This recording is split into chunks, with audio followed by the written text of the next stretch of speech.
Railway infrastructure. Honorable Speaker, sir, Indian Railways have prepared a National Rail Plan for India 2030. The plan is to create a future-ready railway system by 2030.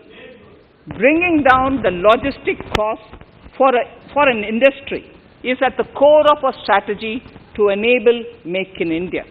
It is expected that Western Dedicated Freight Corridor and Eastern Dedicated Freight Corridor will be commissioned by June 2022. The following additional initiatives are also proposed.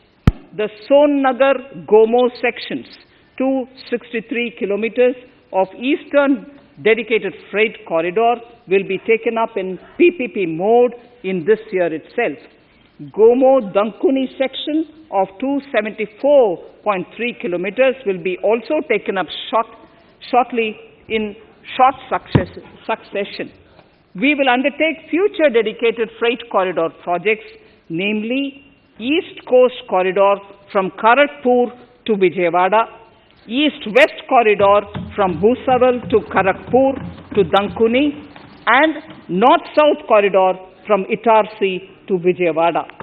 Detailed project reports will be undertaken in the first phase.